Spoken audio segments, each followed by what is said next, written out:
This is one of the biggest factories in the world for one of the most important resources in the world, polysilicon. These crystals are turned into everything from computer chips to solar panels. It's part of a thriving industry in China that dominates 90% of the global market. That may not sound surprising. Most things are made in China these days. But just 15 years ago, the situation was reversed. China barely manufactured polysilicon, and more than a quarter of the world's supply came from this town, Hemlock.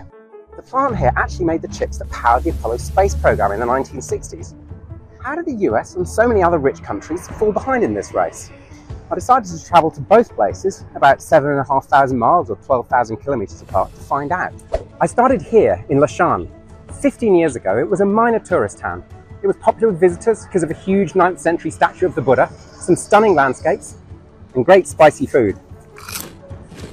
Tongwei, the owner of the local plant, was best known as the country's biggest producer of feed for fish farms. Over the years, it plowed those profits into becoming the world's biggest producer of solar polysilicon. Tongwei makes so much of this stuff that on some measures, it's already providing as much energy to the world economy as ExxonMobil or Shell, the biggest US and UK oil companies. To hear the conversation in Washington these days, you would think that shift was the result of predatory Chinese subsidies. I don't think that's true.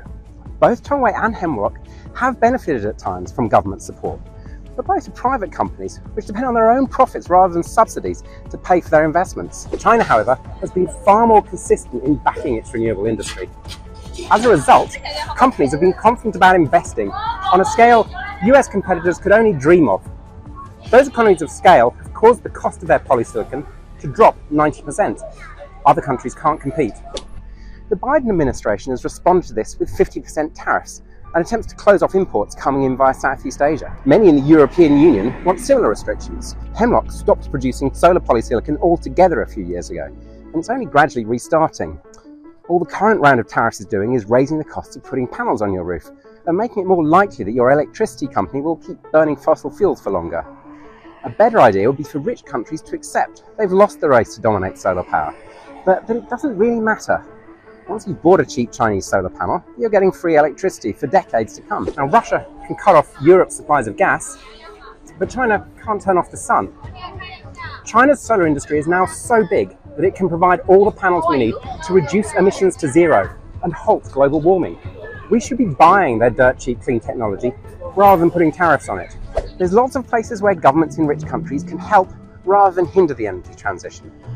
They could provide money to make sure there are enough charging stations for the wave of EVs that consumers want but worry they'll be unable to charge up.